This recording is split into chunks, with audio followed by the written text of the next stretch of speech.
friends and fellow Singaporeans. We've traveled from third world to first. You know the Singapore story to date well. Our question is, what is the next chapter of this story? Where do we want Singapore to be 20 years from now? The next 20 years will see many changes in the world. The first big question will be, will there be peace or instability in the world and in Asia? If it is not peace, if it is tensions, then we must brace ourselves for a rough ride. But if it is peace and prosperity worldwide, which looks likely, then it's going to be an exciting era of rapid progress and dramatic change. We are both a country and a city. So when we look forward into our future, we have to see our future against what other countries are doing and also against what other cities are doing in the world. In Asia, I expect many countries will continue to rise, and especially the biggest ones, China and India. And they will compete against us in many business areas, manufacturing, services, R&D, and in some areas, they will surpass us. And some parts of China and India will certainly surpass us. But at the same time, these big giants will offer many opportunities for Singaporeans. Their cities, Shanghai, Beijing, Mumbai, Bangalore, will become even more vibrant and exciting places to live and work. They already are. Not quite so comfortable, not quite so clean environmentally, but they will improve, and for their people, it will be exciting. For Singaporeans, it will be very pleasant too. In the developed countries in the West, the change may not be so dramatic, and their problems will be also not so easy to solve, like the problems which the Europeans are going through now. But their leading cities, like New York, Los Angeles, London, these, I believe, will continue to thrive because they are not only connected to their own countries and the problems in those countries, they are connected to the whole world.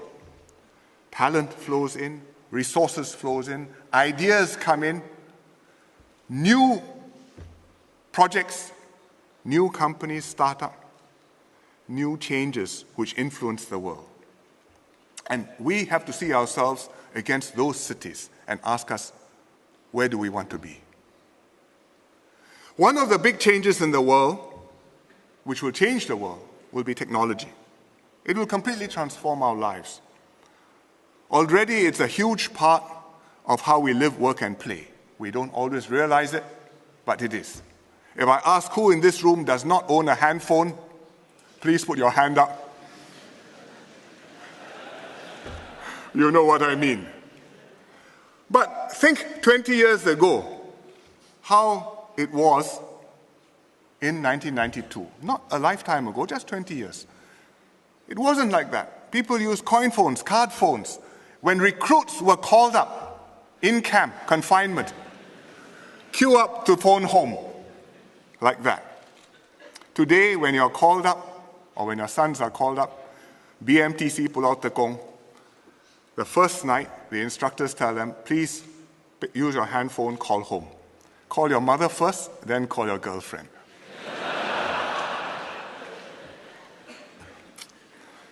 In 1992, the internet had not yet really come to Singapore.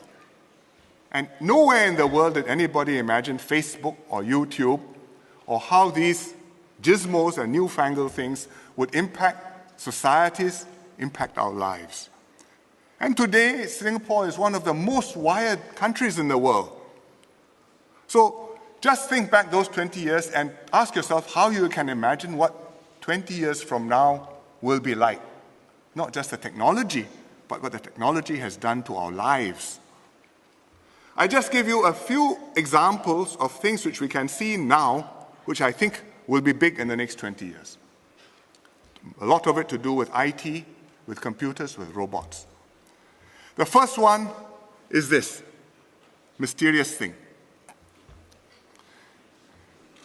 This unidentified flying object was seen at a passing out parade on the floating platform recently. Recruit passing out parade. It circulated buzz on the internet. People ask, is this a secret spy project belonging to MINDEF?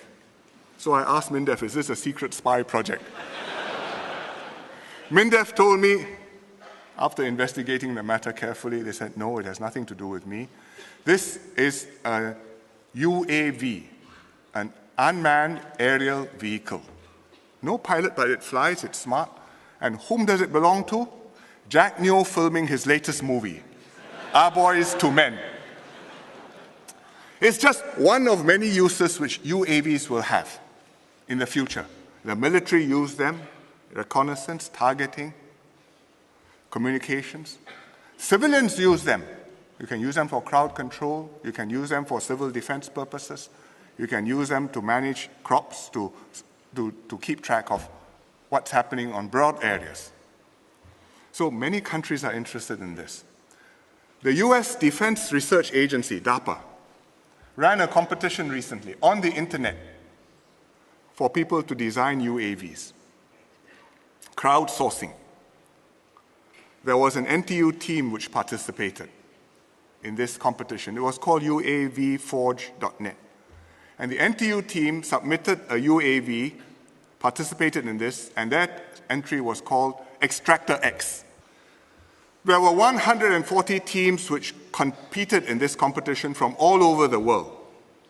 Extractor X from Singapore got into the final 10 and eventually ranked 6th out of this 140.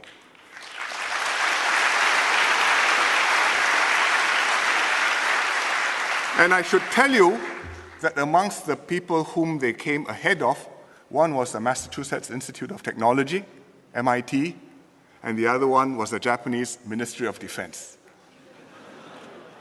So I think that we did well. One day, when you fly SIA, you may fly UAV. It will take some time, but it is technically possible. What I'm not so sure is possible is that you can have something replace a Singapore girl. And that, I think the human touch will be there for some time to come. But UAVs are an example of robots, technology, computers, artificial intelligence, which is going to be pervasive. In healthcare too, we are going to see changes. A-Star is doing research on brain waves. Reading brain waves using your brain just by thinking you control a robot. And here, this person is using his brain. You see all the electrodes attached to his head. He's controlling the computer. The computer is controlling this machine, this arm, which is moving his left arm. So if you can imagine, if he is a stroke victim, this is something which can help him exercise, regain his strength, or move for him. Become like a bionic person. How will these technological advances affect us? It's not just a gee whiz factor, cute to talk about, but it's going to cause the whole economy to change, entire industries to alter. Retailers are under pressure from online shops, whether you're selling books, Amazon, whether you're selling videos. It's not even video delivered by mail, but video comes down your broadband. Even groceries, you can order, it'll be delivered. No need for the shop, no need for the expensive rental space. Some jobs will disappear. Others will have to be redesigned. Workers will have to be retrained. Learn to use technology, how to raise productivity. You may be cleaning, but you can't just be sweeping the floor. You have to use a machine to do it better. You may be a personal secretary, but your phone with Siri in a few years will be as smart as a personal secretary. The personal secretary will have to become office manager to do other things which a phone can't do. Our social norms will change. How we communicate with one another, how we interact with one another. It's going to transform Singapore in many ways which we can't tell. This year, National Day, we were, or many of us were, at the floating platform on the bay. Some of us were overseas. There was one group in Melbourne. They gathered, they watched it live streaming on the internet. Some of those kids' parents were at the Bay. So we were having a remote joint celebration. They SMS one another. You are watching the show here, they are watching the show there. You are enjoying it, separated by 5,000 miles. It's a different world. Within Singapore, domestic factors will change Singapore too over the next 20 years. Some of these you can already see. A more mature economy, an aging society, a population which is better educated. But our future is not predetermined. It depends on ourselves. What we make of our resources, our education, our people, what we hope Singapore will be, and what we will Singapore to become. What we decide we want to be there, let's get there. We have to set a clear direction. We cannot just be blown off course or drift with the tides onto the rocks. So I asked Heng Swee Keat to lead a national conversation on our Singapore to define what sort of country we want and how we can achieve it. So please join in this national effort. Think seriously about our future, contribute your ideas, work together to make it happen. In a rapidly changing world, Singapore must keep on improving, because if we stand still, we are going to fall behind. You may think you will be happy as you are, but when you see how the world has moved and what the human spirit is capable of elsewhere, we will not be happy. And even if we are, our children will not be happy. So we have to keep on moving. And if we adapt to changes and exploit new opportunities, we will thrive. So what should the next chapter of the Singapore story be about? I think if I summarize it very, very briefly in 3 words: hope, heart, home. We always have to offer hope of a better future in Singapore. An economy that creates opportunities for our people. A society that nurtures our people to the fullest potential. And a people who look to the future and not just back to the past. A nation where our children will live better lives than us, as we did our parents. We've done it in this generation, for this generation, with this generation. And it was brought home vividly to me recently in one MPS session when Mr. Topi Singh came to see me. He's a Teck Ghee resident. He works in the construction industry. He came to see me for some help because he needed a recertification for the construction safety orientation course. But he had a problem because he's illiterate. He can't read English, he can't read Chinese. He knows the safety rules, he can pass the exam, but he needs somebody to read the exam for him. So could I please write him a letter? So I happily wrote him a letter, then I had a chat with him and his wife after that. And he told me proudly that his 2 children were graduates. The daughter, Hsien, is an accountant with IRAS, and the son, Hsien, is an A-star researcher. He graduated from Singapore Poly, he went to university overseas, eventually he earned a PhD from NUS, he was awarded an A-star international fellowship, he did a postdoc fellowship in Harvard, and now he's back, research scientist, Institute of Bioengineering and Nanotechnology. I believe researching the structure of bones. So Mr. To was happy that his children had done much better than himself. And his family reflects the experiences of so many other families in Singapore and epitomizes Singapore's transformation in one generation from third world to first, from somebody illiterate, never had a chance to learn to read, but brought up children have been to Harvard, researchers, working, doing well. But beyond the broad lessons, I'm sure you'll want to know what happened to Mr. To's MPS case. I got a reply from the NTUC Learning Hub, which was a training provider. They've automated their process now, so you don't need somebody to read the questions for Mr. To. They advised Mr. To to take the computer-based audio exam. So the computer will read the questions, and Mr. To can answer. And I'm happy to say that Mr. To passed the examination. I know that our people sometimes worry about the future. Can our children really do better than us? But if we take a step back and look at where we are objectively and see our situation in perspective, I think the answer is we are in much better shape than we give ourselves credit for. We have strong fundamentals. What do we mean? A world-class workforce, sound finances, a system that works. It's not perfect. Every now and then something goes wrong, and every time an MRT malfunctions, we are reminded of this.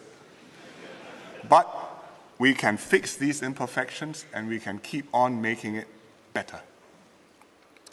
We may be very conscious of our shortcomings, but others have a high regard for what we've achieved. I met the president of MIT recently, Susan Hockfield. She was then about to retire, and she was going on a visit to many countries in Asia. She came here, I knew her, gave her dinner.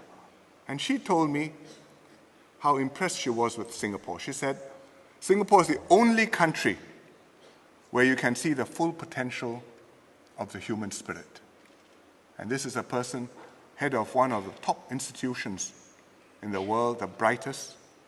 She's got people from all around the world. She's traveled. She tells me this, completely unsolicited. I think we should give ourselves a little bit of credit.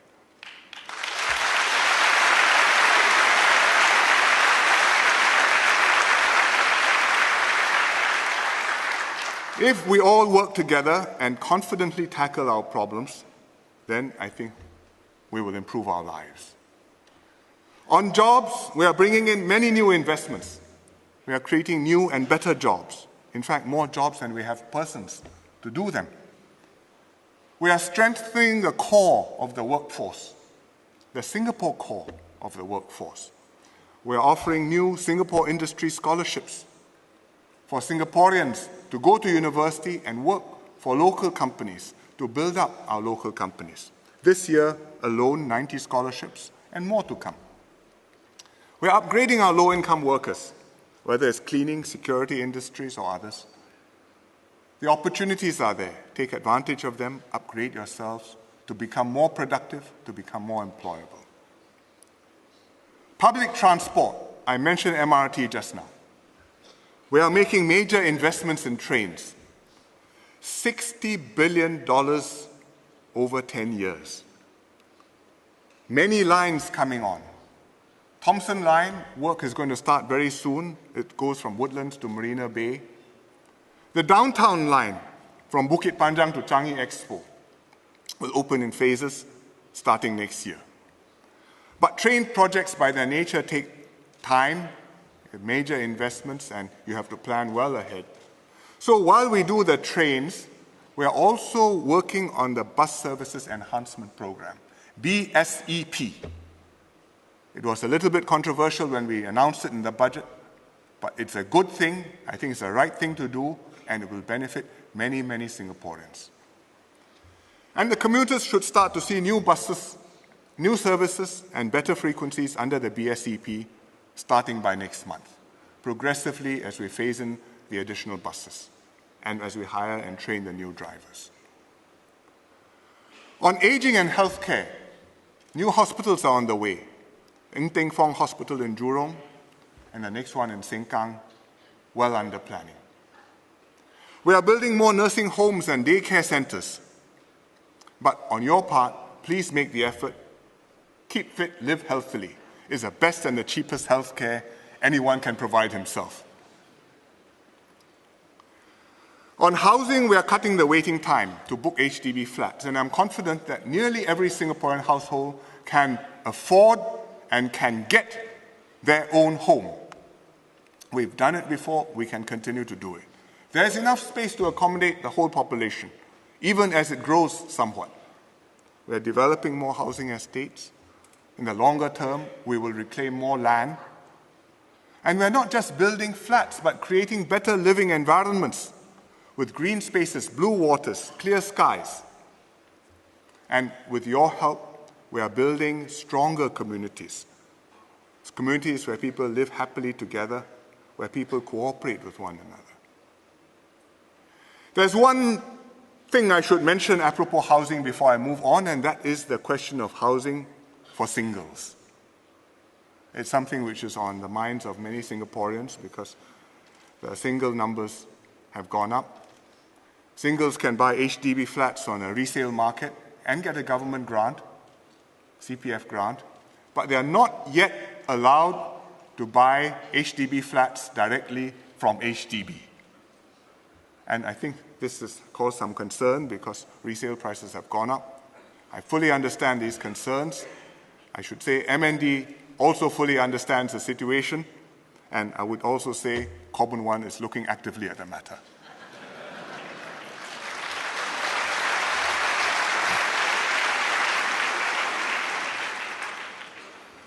Beyond these immediate challenges, we have to look ahead, prepare ourselves for the longer term.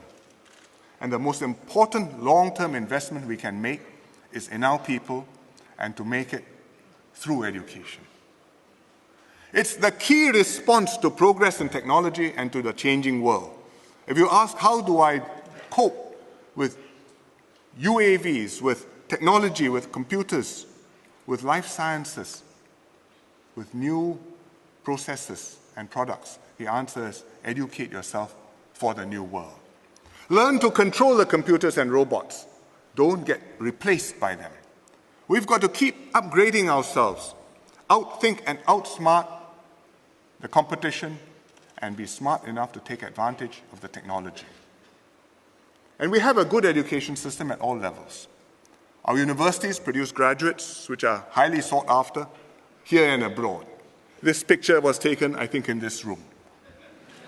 There are more graduation ceremonies than National Day rallies held in this room every year. Our IT and poly students do brilliantly. They are considered world-class institutions. Nobody else has anything like that. They compete internationally, world skills competition. They win many medals. And the latest ones, hot off the press, is the FIRA World Cup, Robo Cup. This is not the FIFA World Cup, but this is the robots equivalent Federation of International Robotic Associations. They had the competition in Bristol, and yesterday was the finals, and we came back, the Nanyang Poly team, 12 medals.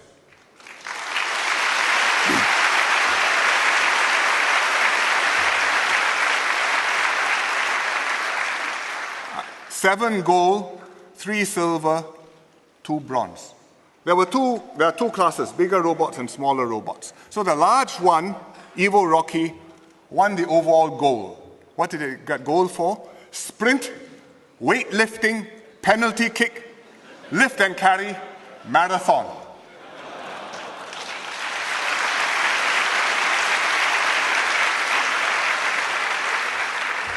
But this picture is the smaller robot. His name is Red Atom.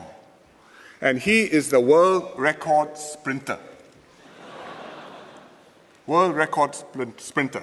3 meters forward, 3 meters back. The robot has to run, and it broke the world record in 32 seconds.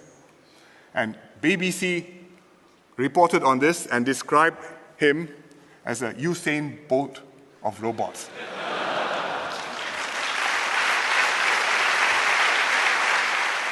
Our schools, students also do well. Across the board and at the top, they shine also in international competitions. This year, our team won the International Biology Olympiad. We hosted it, and we won the team first place. And the International Mathematics Olympiad, which I think was in Buenos Aires, a Singaporean, Lim Jack, NUS Maths and Science School, was the top student.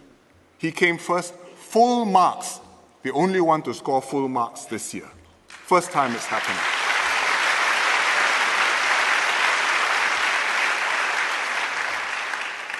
But we are not just focusing on the best students. Yes, we ought to celebrate our gold medalists, our outstanding ones. But our schools and teachers are also doing their best for every student, from the weakest to the most talented ones. And that's why we say every school is a good school, every neighborhood you have a good school. And this is not just a slogan, this is a reality. I received an email recently from one of my residents. I use my examples because I know them, but if you are, the other MPs will surely have similar. This was from a father, Mr. Balu. His son, Praveen, is a primary 6 student in Townsville Primary School. And he wrote me this. There's Balu and Praveen.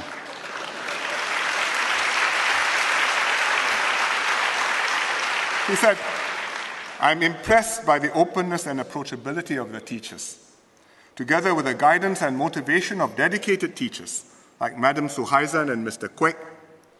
My son performed much better in his mid-year exams. With such a dedicated team of educators, we are certain that my son will be much better prepared for his forthcoming PSLE. So every school is a good school. And if you look at this picture, it tells a story because they are posing in Townsville, and I've been there, and these pictures are not drawn by the teachers, they're drawn by the students because it's a niche area of excellence for Townsville Primary School. I can tell you that when I was in primary 6, I couldn't draw pictures like that, and I still can't. But today, the opportunities are there, and I think the results are showing. Beyond school, we are opening up more paths in higher education. Singaporeans have very high aspirations. Every parent wants his or her son to do as well as possible, go to university. And many ITE students hope to go on to the poly, and most poly students aspire to get a degree. One way or another, they want to get there. So we've been increasing our university places year by year for Singaporeans, but still more Singaporeans want to go. So last year, I tasked Lawrence Wong to study this issue. And he concluded that we should create more university places, but that we should focus on applied, practice-oriented degrees. For example, engineers, physiotherapists, social workers. Skills which are useful, which are in demand, which will help to get the graduates jobs. And we should not just churn out graduates, regardless of the quality of the employment opportunities. Set up the institutions, run the courses, print the degrees, produce the graduates, generate a lot of disappointment and unhappiness. Other countries have made this mistake. We produce unemployed graduates, underemployed graduates.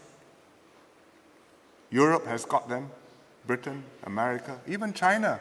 Many graduates come out looking for work, can't find work.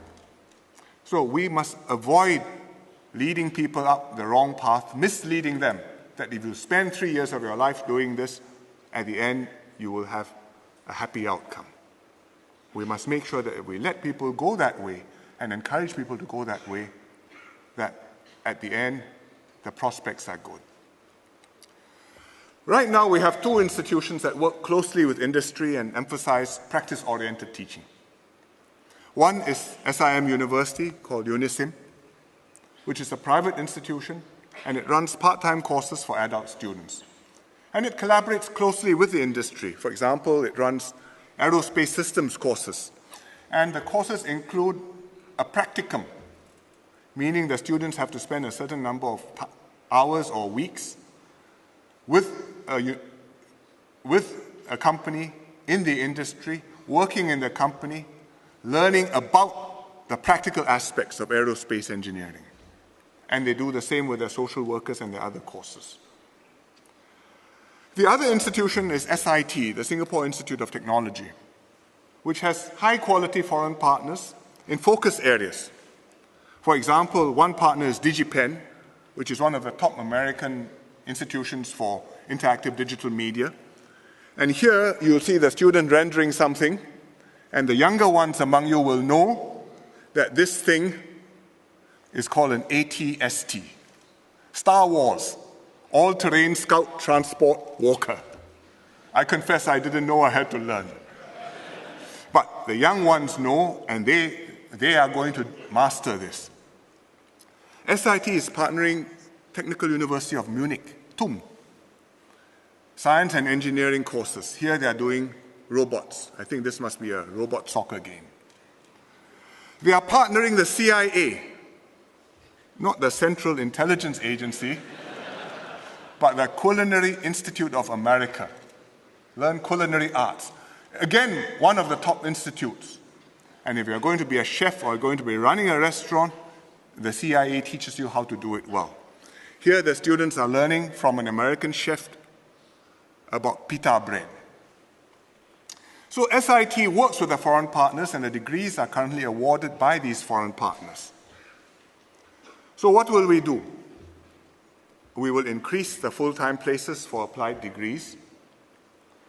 We will make SIT and UNISIM our 5th and our 6th universities.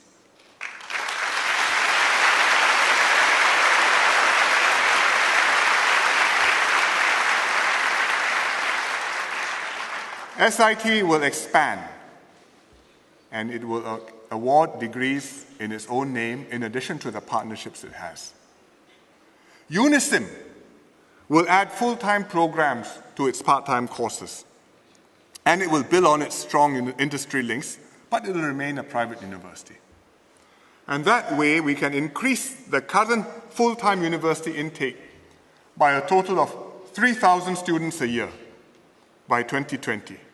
In other words, today, we take in 13,000 undergraduates a year, first year.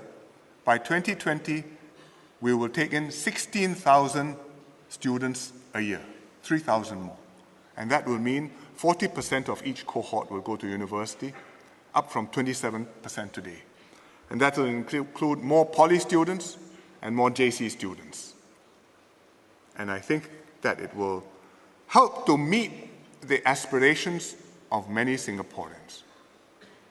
That's for full-time, but at the same time, I think we should not forget the part-time students, the adult students. UNISIM runs part-time courses. I visited them recently. I was impressed with them, with their students too. Most of the students are in their late 20s or 30s, mostly poly grads, gone out to work, and decided to resume their studies while working. I chatted with some of them. I asked them, why did you want to do this? Take this path. They said, well, when they left school or poly, they were not certain what they wanted to do, so they started work. After a few years of work, they knew the job market better, they knew themselves better, they had decided what they wanted to do with their lives. They resolved to enroll in UNISIM and start up again. Married, with children, with jobs, but they had decided to do it and they were going to make it succeed. So I found them mature, clear in their own minds what they wanted to do in their lives, determined to succeed. Quite a different profile from young students who go straight to university and for whom all possibilities are still open. So it needs tremendous commitment and grit to succeed if you go to UNISIM, and I think we should help people like that. Sometimes both husband and wife attend the course at the same time. And I met one couple, Alex To and Natalie Chen, who are both on course at the same time. Alfred To and Natalie Chen. Alfred is doing marketing, Natalie is doing visual comps. Midway through the course, Natalie got pregnant. So the course had to pause. The baby was born. But when the baby was a little bit older, Alfred and Natalie resumed their course. And now the baby is a toddler, Hsien, and Alfred and Natalie are about to graduate.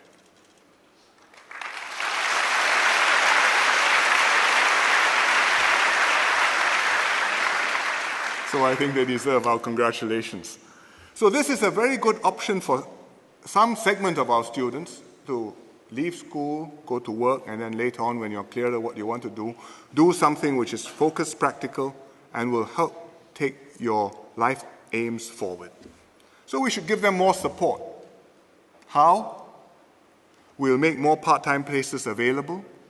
And secondly, we will extend government bursaries and loans to Unison part-time students so that they get the same support as part-time students in NUS and NTU.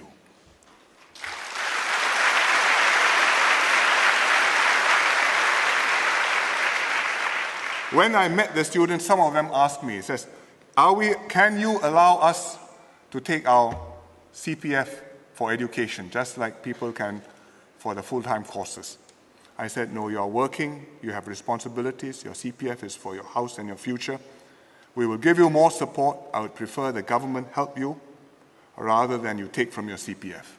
And I think with the bursaries and with the loans and with the scholarships, this will help those who have some financial difficulty to achieve their ambitions and their aspirations.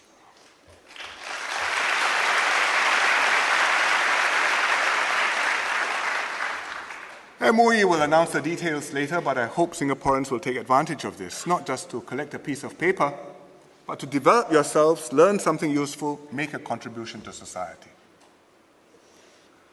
At the other end of our education system, we also need to improve the quality of our preschool education. Once upon a time, education used to start when you went to school and entered primary 1 or standard 1. My mother's generation, it was like that, about 90 years ago now. She only learned to read when she went to school. And it wasn't because she was disadvantaged or deprived. It was the norm. That's how kids learned. And she never felt any loss, and she managed perfectly well in life. But when it came to my turn, she sent me at a young age to Nanyang kindergarten to learn Mandarin. And that was 50 plus years ago. Times had changed by then, and times have changed even more now. Family structures have evolved. There are more nuclear families, just husband and wife, and fewer children. More dual-income parents. So fewer opportunities for the kids to socialize at home with grandparents, with elder siblings, with cousins.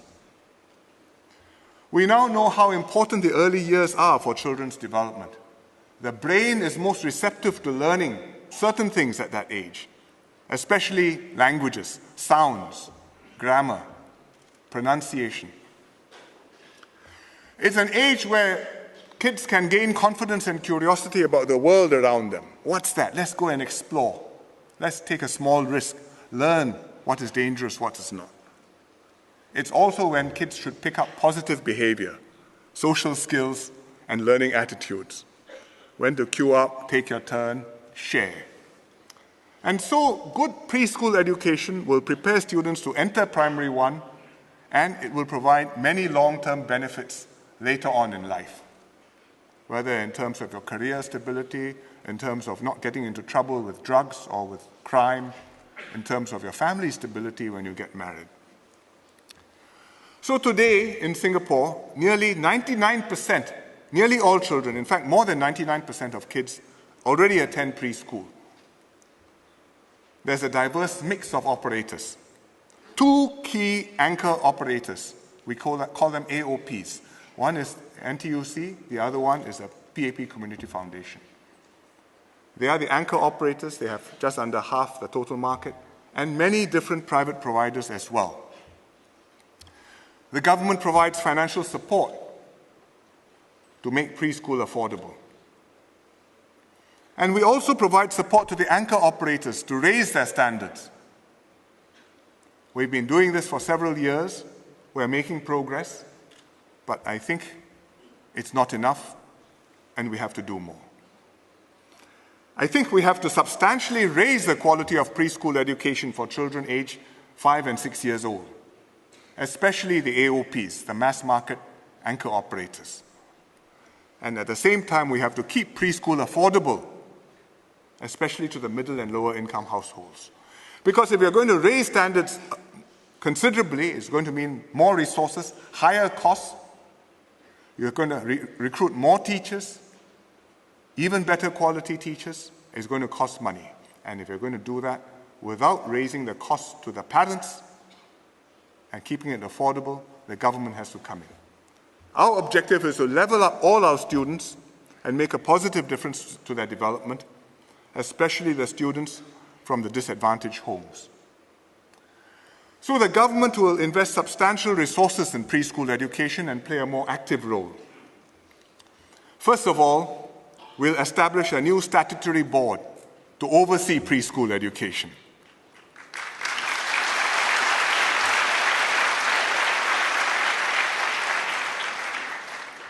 Secondly, we'll provide and upgrade preschool teacher training to raise standards. Thirdly, we'll bring in new anchor operators in addition to PCF and NTUC. And fourthly, we'll upgrade the anchor operators, the existing one as well as the new ones, so that they can improve the careers which they can offer the teachers, they can offer structured development opportunities for the staff, they can introduce creative learning methods for the students, but to raise the base, the quality of the mass market. And fifthly, we will pilot a few government-run preschool centers to test new concepts in kindergarten education. And finally, we'll give more support to low and middle-income families so that it stays affordable. But we will not nationalize the preschool sector. I read the debates in the newspapers over the last few months. Some people want the government to pao ga liao. I think the government has a role to play, but the government's role is not to do everything. There's a mix of operators, and I think having a mix of operators offers diversity and choice. I think the choice is useful for parents because different parents will have different views, what their kids need, and different kids will have different needs. So we shouldn't deprive parents of this choice, but instead we should raise the base. Make sure that wherever you go, it's a good kindergarten. I've sketched out the broad outlines, but how exactly to do this? Well, MOE and MCYS will follow up on the matter.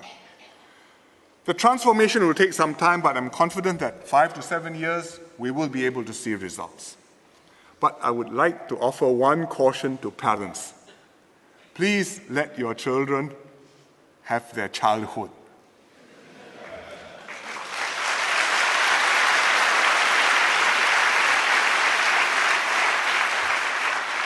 Preschool is to teach the kids certain skills which are best learned at that age. Language, social skills, basic motor skills. It's not meant for you to prepare with a primary 1, primary 2 textbook and to drill the kid at 3 or 4 years old so that by the time he goes to P1, he already knows what the teacher is supposed to teach him. Education experts, child development specialists, they warn against over-teaching preschool children. You do harm. You turn the kid off, you make his life miserable. Instead of growing up balanced and happy, he grows up narrow and neurotic. No homework is not a bad thing. It's good for young children to play and to learn through play. So please, I've heard of parents who send their children to 2 kindergartens. I read of parents who send their kindergarten-age children to tuition. Please don't do that.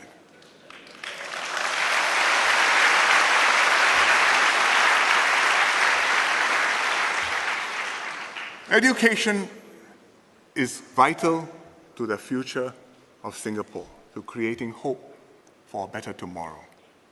And hope is essential to our future and to the Singapore story. But besides hope, Singapore tomorrow must also have a bigger heart. Care and compassion for the needy and elderly, but also a largeness of spirit, a generosity, a magnanimity to those who are around us. It reflects a sort of people we are and the values which we hold dear. We've, for a long time, recognized the importance of taking care of the less fortunate members of society. We've worked hard to build an inclusive society and enabled everyone to enjoy the fruits of progress, especially the weak and the elderly and the disabled, through housing, through education, through healthcare, heavily subsidized and widely available. But especially and most fundamentally, through growth, prosperity, which has created jobs and improved lives for all. Over the last decades, new needs have emerged. Society has become stretched out, somewhat stratified. We get pressure of globalization. So we've addressed these new social needs with new programs: workfare, comcare, additional housing grants, special housing grants. So many schemes, so many ways to help. But the objective is targeted to uplift Singaporeans who need help. And in this year's budget, we made a major shift with an inclusive budget, with significant initiatives for the elderly, like the silver housing bonus, for the low and middle income, like the GST vouchers, for the disabled, like daycare activity centers. We're not just spending more, but we're setting a new strategic direction for Singapore and laying the basis for stronger social safety nets, which will stand the test of the next couple of decades, because we are striking a new balance in our social compact. What you must do as individuals, as families, and what the state will help you to do so that we can advance together. And what we've started in the budget, we will build on in the years to come. But I would like, as always, to have a caution, have a care. 3 cautions. First, inclusiveness doesn't just mean more good things from the state or falling from heaven. All benefits have to be paid for. People say you're rich, you have reserves. We are already relying on reserves, spending part of the returns from investing these reserves. It's what Ministry of Finance calls NIRC, Net Investment Returns Contributions. It's an item in the budget. When you invest the money, every year it grows. You take a bit of that growth, or half of that growth, and we use it for our spending. And it's helped us fund many new programs and still balance our budget without having to push up taxes sharply. So last year, to FY 2011, from reserves, we got $8 billion to spend. We got more money from the reserves to spend than we got by collecting personal income taxes. And I think it's 4 times as much as we got from COEs. So it's not a small amount of money. It's 1/7 of our expenditures every year comes from our reserves. So we are already drawing on this. So if the reserves grow, you may get more. If the reserves don't, well, we will have to live with less. But we have to draw from the reserves in a sustainable way so that it stays there and you can continue to have money there year after year. We can't just spend everything on ourselves. We have a responsibility to the future, to the next generation. And we have to husband these reserves so that the next generation won't say, my grandparents, they spent it all. If we look ahead, the state is bound to spend more on social services. We are aging, medical science is progressing. Every year, the demands will increase, and these demands will have to be partially met from the state. So the social spending will go up. In many countries, the politicians champion social spending, but they pretend that it doesn't cost the taxpayers anything. Even in Singapore, sometimes people tell you, it doesn't matter, that's just a social investment. Since it's an investment, it'll look after itself. But let me tell you the truth. As our social spending increases significantly, sooner or later, our taxes must go up.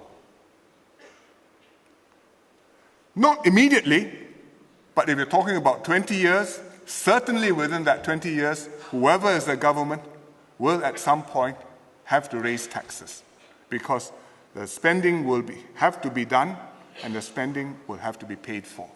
And I hope that the government of the day will have the gumption to do that, and the population of the day will have the good sense to support that. So that's the first caveat. Nothing falls from heaven. The second message is social safety nets have to be coupled with self-reliance and resilience. We have to want to do the best for ourselves. People have to be motivated to make the effort, to strive, not just to queue up and get something from the state. The state will help you where it can, but it cannot replace what you and your family can do for yourselves and for each other. To survive, we have to be resilient, tough as individuals, close as families, cohesive as a society, strong as a nation. And we have to be prepared to compete and to hold our own. The competition is there. There is no place to hide. The government can help to enable you to meet the competition. It's not possible for us to say we'll keep the competition away. The big bad wolf is outside. We are quite safe at home, nothing to worry about. Competition is there. We have to be tough enough. Sometimes something will go wrong. And when we encounter setbacks, we must have the spunk to pick ourselves up, dust off whatever stuck to us, and press on. The third caveat I have is we must maintain a sense of mutual responsibility amongst ourselves, and especially on the part of those who are more successful than others. You've succeeded working hard through your own efforts, yes, but you've also benefited from the system, which nurtured you, and from the many others who helped you to do well.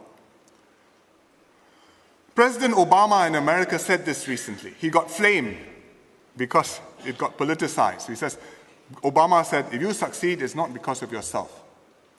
But this is exactly what he meant. You may be a great entrepreneur, you may be a very successful banker, you may have invented something, but there were schools, there were parents, there were teachers, there's a society, there's a system which enabled you to do well. Without that, you would have been nothing. And I think that our successful people have to know that and also have to feel that obligation, that it's right that having done well, they make the effort and help others too. And one way to do this is by starting a social enterprise. One lady who started something is Josephine Ng, who started a social enterprise called Alteration Initiative. Josephine used to run a marketing agency, did well, but then she decided she wanted to do something more, sold it, and to give back to society. So she founded Alteration Initiative. And what it does is to provide professional alteration services. And the employees are women in need, so she trains them as seamstresses, she gives them decent salaries, and Alteration Initiative not just alters clothes, but transforms the employees' lives as well.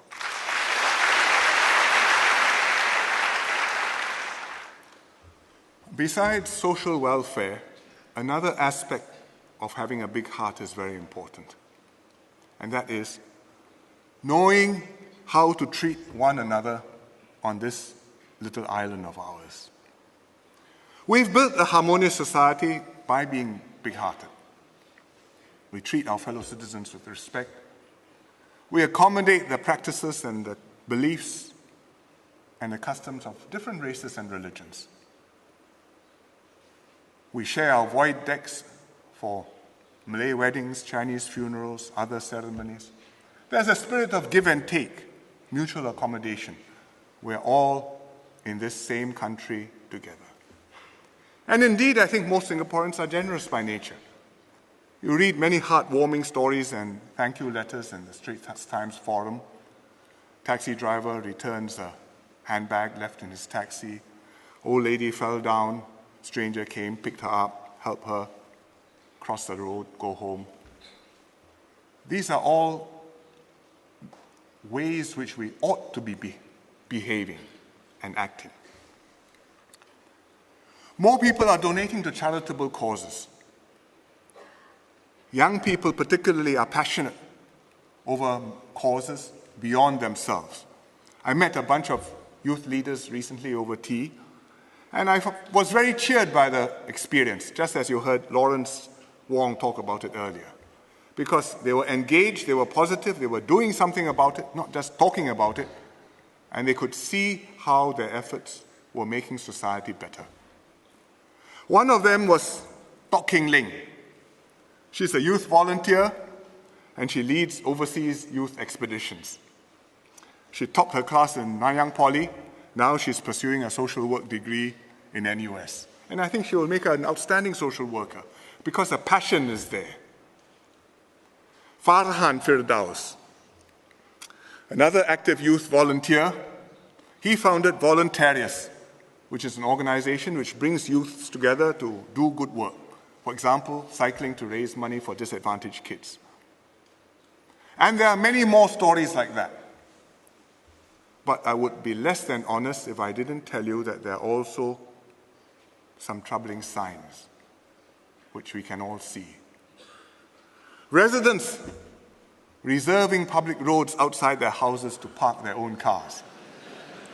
They don't use tissue paper. They use dustbins, they use flower pots, and then they use the dustbins and flower pots to fight one another once in a while.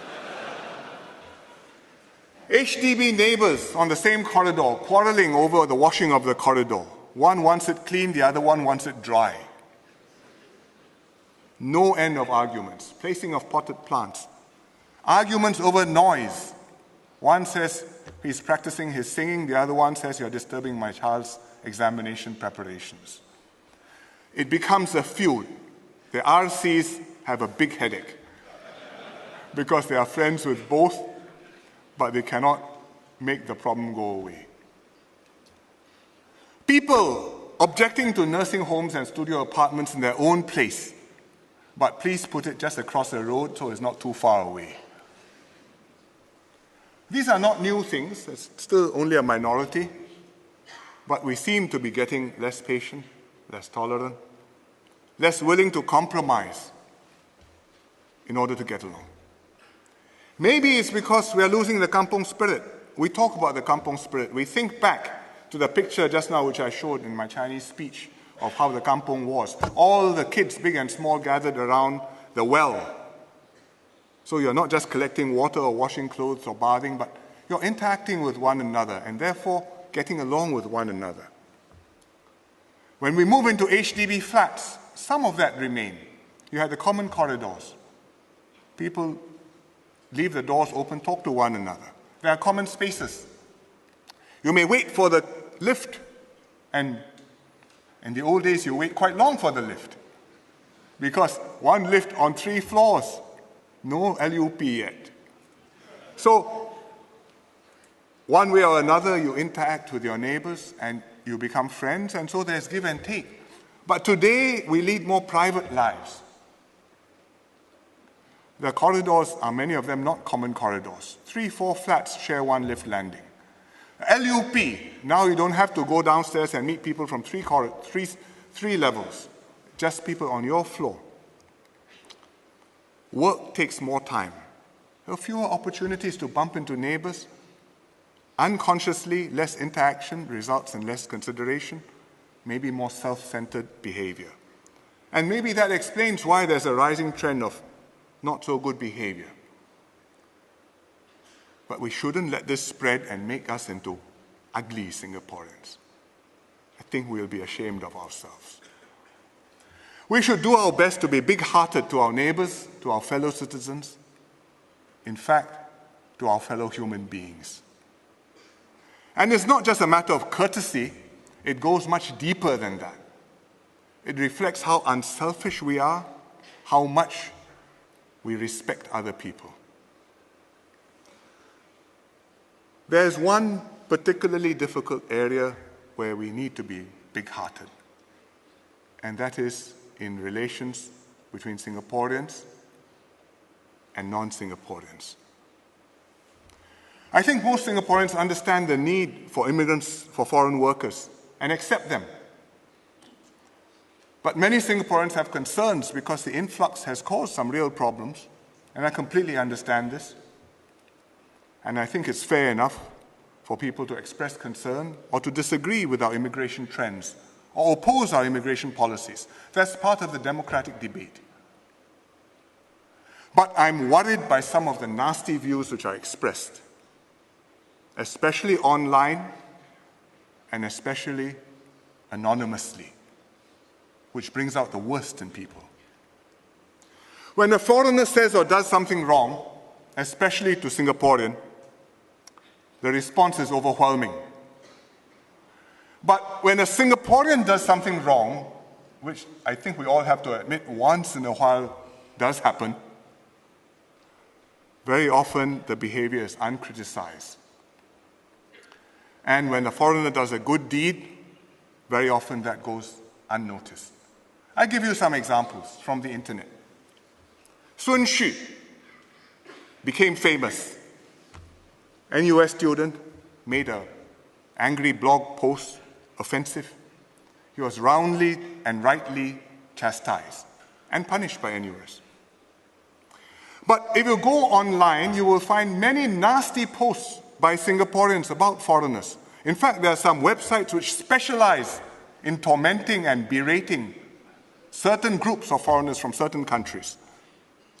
Very few people stand up to say that this is wrong, it's shameful, we repudiate that. I think that's no good. You look at incidents on buses. The Straits Times published one letter recently about a foreign nurse on a bus, the foreign nurse who made a difference.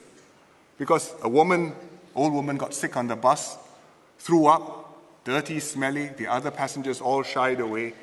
This foreign nurse came forward, cleaned her up, helped her, took her off the bus. She was the only one who responded. So somebody wrote this in the forum page.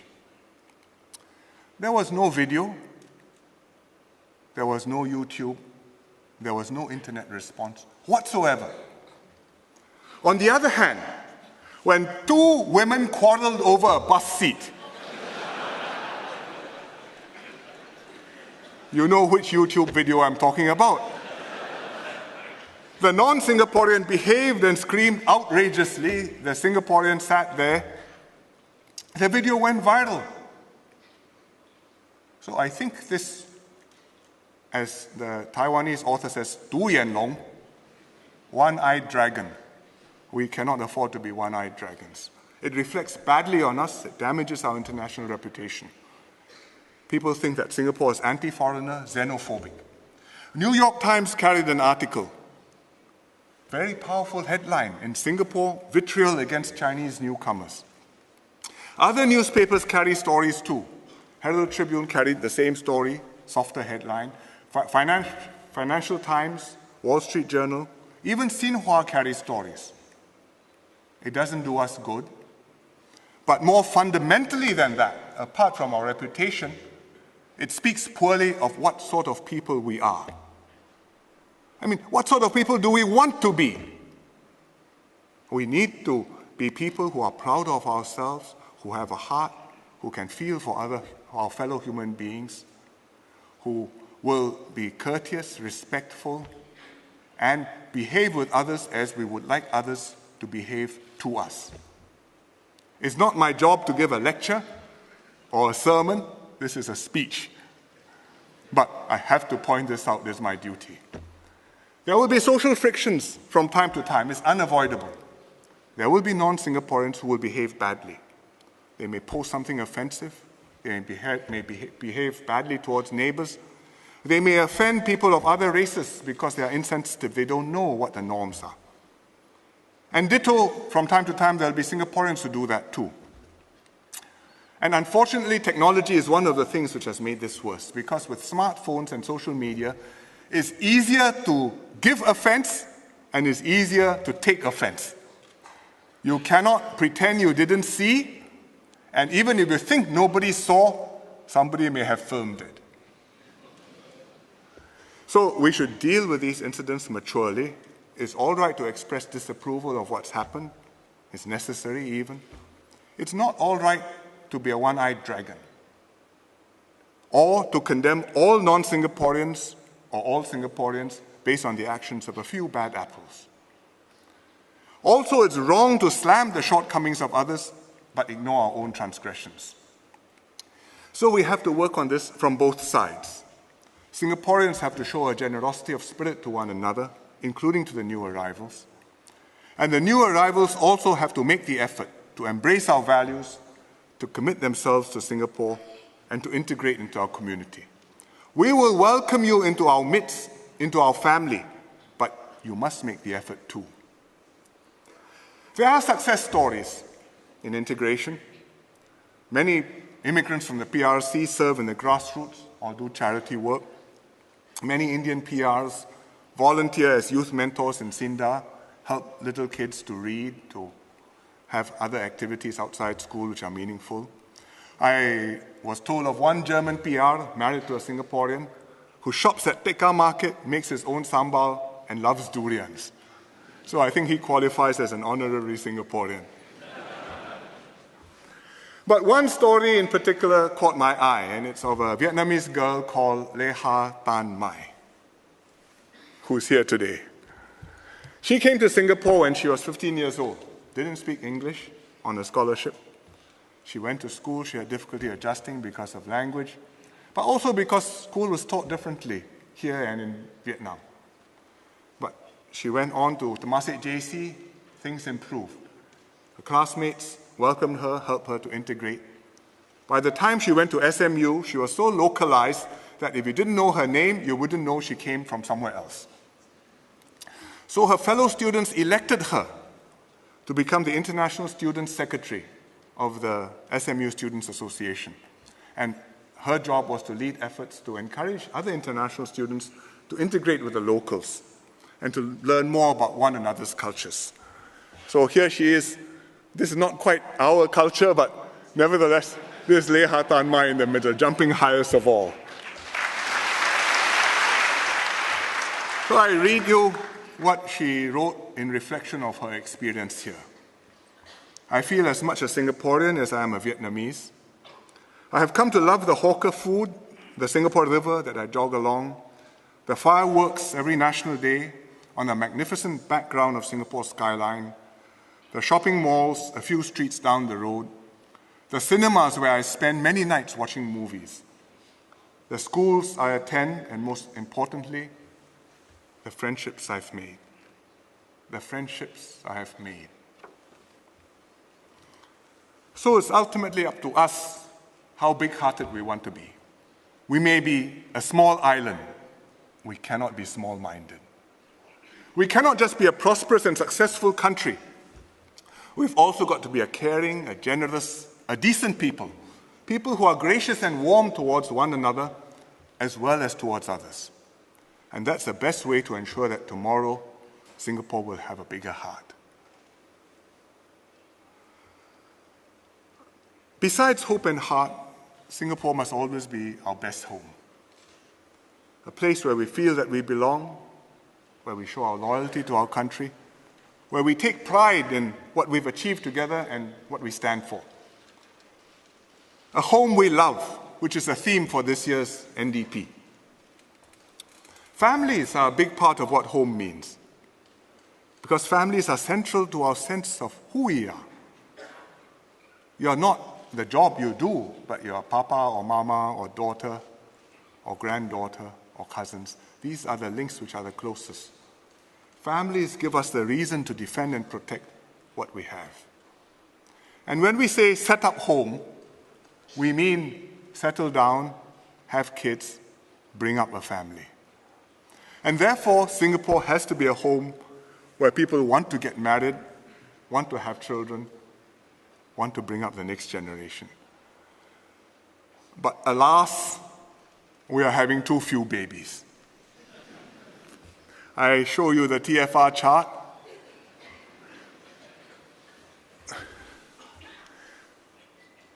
This is replacement level, 2.1 total fertility rate, which means every woman produces 2.1 kids, replaces herself, her husband, and a little bit to spare. But if you look at what we actually have been able to do from 1975 onwards, we started off there, around 2.1, but the trend has been steadily down ever since, coming down to about 1.2 last year, and all the way down.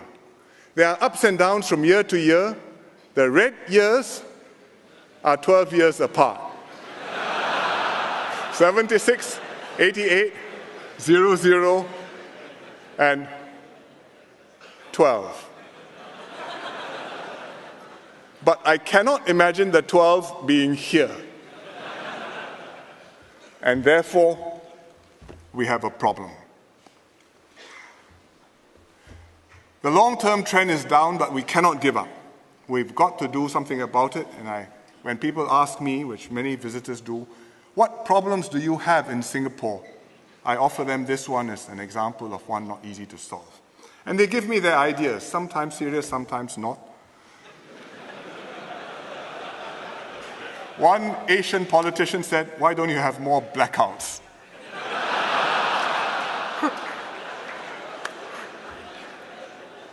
He has blackouts, he has high TFR, doesn't mean I have blackouts, I will have high TFR.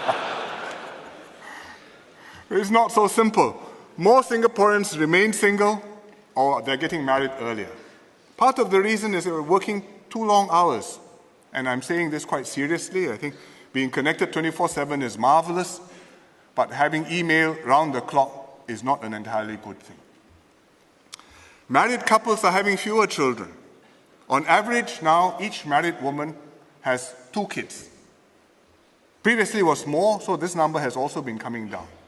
So they are replacing mom and dad, but they're not making up for those who are not marrying and having children.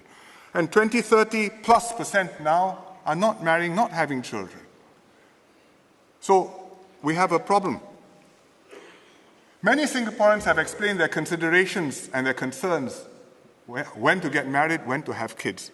And I talked to some of them. Recently I talked to one young lady, a teacher. She has 4 kids, young ones, from the age 14 to the age of 1. And she's gone back to work as a teacher. And she appreciates the schemes we have for working mothers, paid maternity leave, flexi work arrangements, and so on. But she says, but if I took all these schemes, then I'm pushing my load onto my colleagues, other teachers, and furthermore, when it comes assessment time, my head of department and my principal will not know what grade to give me. So even if you're giving more of these leaves and perks, it will not help me with my career, which was important to her. So I asked her, what is the one thing that would encourage Singaporeans to have children? And she said, work-life balance. But then she added, but that is not in your power to give. She understands. We want work-life balance. We encourage people to have work-life balance. But finally, it's the attitudes of the employers, it's the attitudes of the individuals who are pursuing their careers. It's a social norm. Everybody is working, so I feel I have to work long hours too. And so we are stuck in that position. I talked to another young couple. They are volunteers in my branch. And when I have MPS, the husband is there till past midnight. They're newly married, moved into an HDB flat in Sengkang, not ready for children yet, even though the flat has already arrived. So I asked them, what are your considerations? I want to understand how you see these choices before you. What would help? The husband said, you should make childcare more accessible. You should offer more flexible work arrangements. The wife had a slightly different take, also very sensible. And she said, I don't want 6 months maternity leave. My boss may forget about me. But if you can have paternity leave and fathers can help to bring up the children, that would be helpful. So these are sensible views of young Singaporeans, and I'm sure they're shared by many other couples. So what more can we do? NPTD is studying this very carefully as part of the population issue. We are consulting widely, and we'll work out a package which we hope will be ready by the time our white paper is published around January. But meanwhile, tonight I'll just share with you some broad ideas which take in some of the views which we've received so far. And the idea is to address the issues which make a difference to the couples, either substantively or to point a signal that this is something which is important. Please think about it and please try to change our mindsets and our norms and behaviors. So first, work-life balance. I think we need to do more to promote flexible work arrangements, and we can help employers to go in this direction. We also have to improve work culture and employer attitudes so that you have certain new norms which are set. And maybe we should take seriously the idea of having one day a week when you close shop at 6 o'clock, and if you are seen in the office after that, that's a minus for promotion purposes.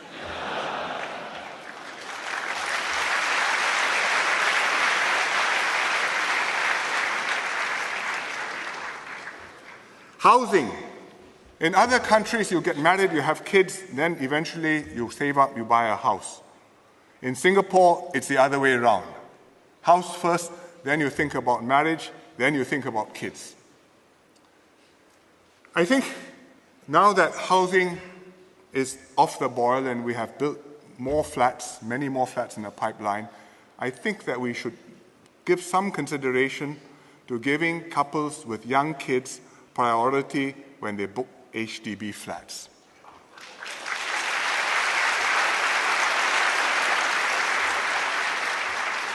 Firstly, it will solve their problem faster. Secondly, it may encourage them to have a kid so that the flat will come faster. Thirdly, at birth, this question of leave. I think maternity leave at 16 weeks is about all right. You can make it longer, but employers have serious worries and we should take them seriously. And I think employees have worries too. But this idea of paternity leave in some form, either you give some to the husband or you make some of the maternity leave convertible. We've said no for a very long time, but I think it's time we change.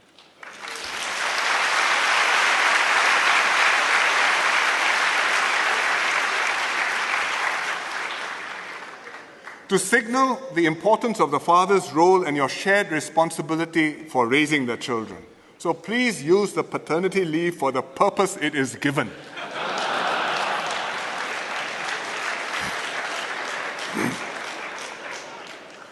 Thirdly, medical.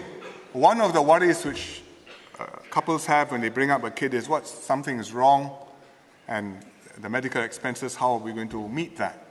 So one idea is we create a Medisave account for each kid when it's born, when he or she is born. And we put a small hong pao in for him to start life. And it can defray the childhood medical expenses and reassure the parents, no need to worry. And that part is seen too. Another thing we can do is preschool. I talked earlier about the steps we are going to do to raise standards, to make it affordable, to put a lot more resources in. I think that will be helpful. But other than preschool, there's also childcare and infant care.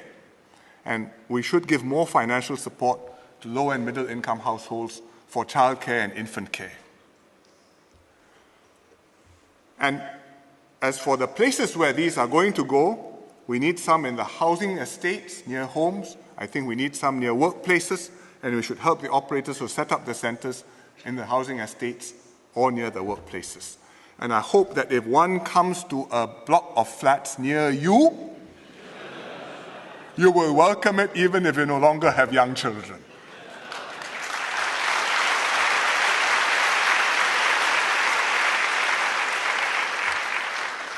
Finally, we can always improve. The baby bonus is always welcome. We can look at that, but I don't think money is the point. It's ultimately not about money, it's about values, about deep motivations. Singaporeans will marry and have children because of the fulfillment that having a family brings.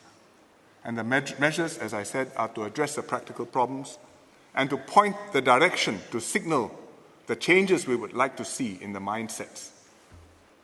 Beyond these specific packages, we need to create the right environment, the right social environment, the right ethos, so that Singaporeans want to settle down and have kids, and strengthen that sense that this is home, here is where we want to raise our families.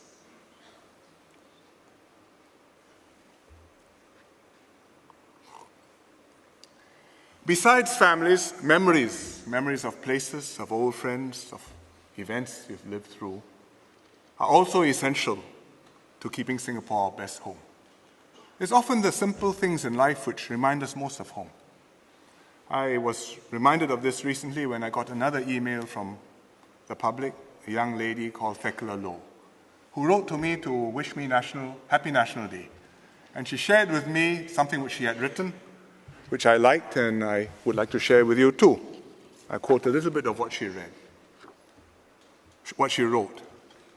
She said, "It's the simple things that I love about my country, like waking up on a Saturday morning, feeling the chill in the morning air, deciding to go downstairs to have a warm bowl of duck porridge instead of the usual cold cereal, having freshly fried piping hot yo cha kueh with ice-cold soya milk on a whim." Mouth-watering already. Having an elderly lady in a wheelchair pull up beside me, mistaking me for one of her kopi kakis and discussing the weather with me in Hokkien. Watching the Indonesian maid speak fluent Hokkien to her elderly, wheelchair-bound employer and showing genuine concern and care for the old lady. Reminding me of my grandmother and her Indonesian helper, whom I'm truly grateful for helping to take care of the needs of my grandmother in her last years. So it's the family, an extended family, and even the Indonesian maid is part of this extended family. Thekla remembers Singapore by the food, the people, most importantly, by the family. And so too with all of us and with me. Home, the house where you grew up, the family you grew up with, the times when you were young. And this picture, which I discovered recently and had not seen before, taken in May 1965, has all of that. 38 Oxley Road, parents, siblings, and also the dog. But over the years, more links form, more memories accumulate. So to me, home means other things as well. Memories of places you've known over the years, for many years, which have changed. And when you see it, it's like playing a video replay. You scroll back in your mind's eye and you imagine it as it used to be. Nanyang Primary School. Today, handsome new buildings, young generation of excited students. When I went to kindergarten, this is what it looked like. And this is what I still imagine it to be. And here's the old school hall, the Li Tang, and our kindergarten was inside there. No computers, no complicated play equipment, just one class in each corner, cordoned off, and one piano. That was then. I drive down Orchard Road, swank shopping places, strange new buildings. This is Orchard Central. I think back to the old Orchard Road car park. The younger generation may not know, but once upon a time, this was where the best hawker food in town was to be found. The old wak has never been better. You go down Bras Basah Road, today SMU. Beautiful, gracious buildings, trees, students there, maybe with boyfriends and girlfriends studying. Reflecting pools, modern Singapore. But I think back when I was a student, the SJI school field. I wasn't SJI, but Catholic High next door had no school field, so we borrowed this one. Sports day, band, marching, practicing, this is where we went. These were the haunts where we grew up. Marina Bay. Today, a special skyline, recognized the world over. But when I see it, I wind back to this. It wasn't even land, it was sea. Collier Quay, and you go out. I used to take a boat and go out, and we go past this long, you see this thing here? It was a breakwater. If you're old enough, you will remember. And you go past the breakwater, which protected the harbor, out to Southern Islands, St. John's Island, where I would go with my parents. My father was visiting political detainees. That's then.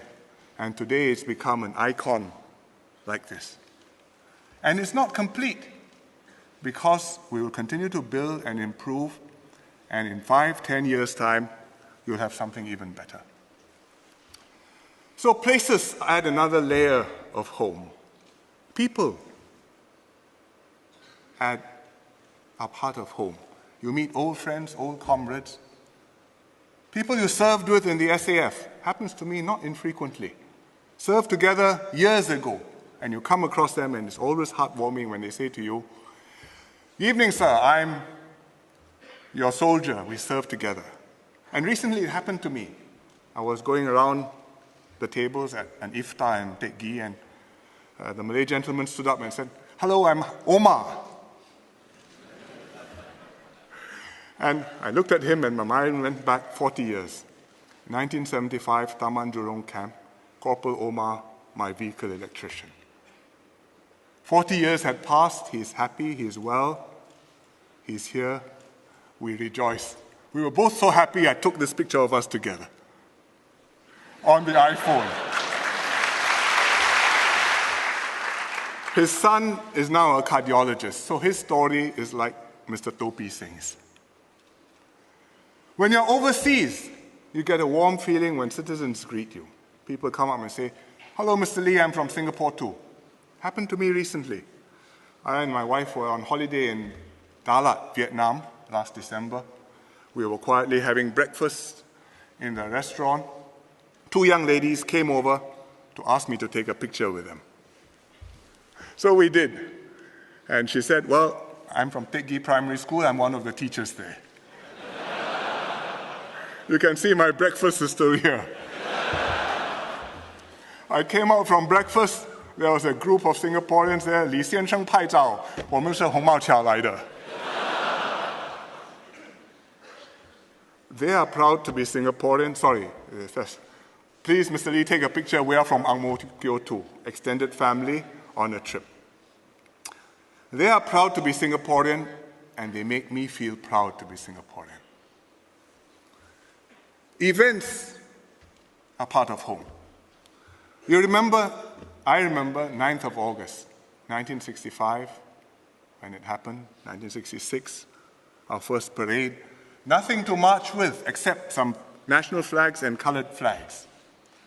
And then more variety, more equipment, helicopters, the national anthem. And you especially remember the moments when the flag flies past and you sing Majulah Singapura. The helicopter changes from a UH, 1H, it went to the Super Puma, and now we have a Chinook. We're now on a floating platform. But when you sing Majulah Singapura, the pride and the emotion are the same.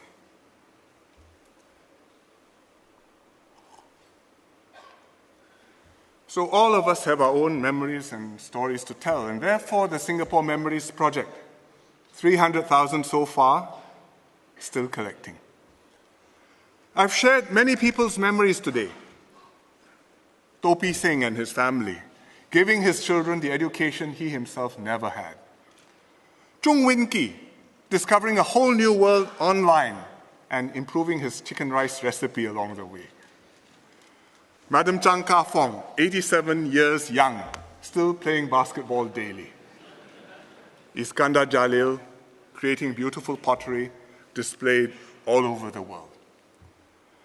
I've also shared with you about younger ones, their lives ahead of them, who will write the next chapter of our story and build their own treasure house of memories. Joshua Chu and the Extractor X team, making new breakthroughs to transform our lives. Jauhari and Adil Hakim, inspiring young Singaporeans to do their best. Praveen and his teachers, preparing for a brave new world. Tekla, discovering new things to love about Singapore. Alfred and Natalie, graduating from UNISIM, raising Hsien to be a proud and patriotic Singaporean. These memories come together to define the Singapore story for all of us. Individually, these are our life experiences. Collectively, these bind together to become the soul of the nation. We must cherish them and build upon them. In our shared future, the world may be completely different. Our lives may be quite transformed, but our drive to keep the Singapore story vital and fresh for all of us must never falter.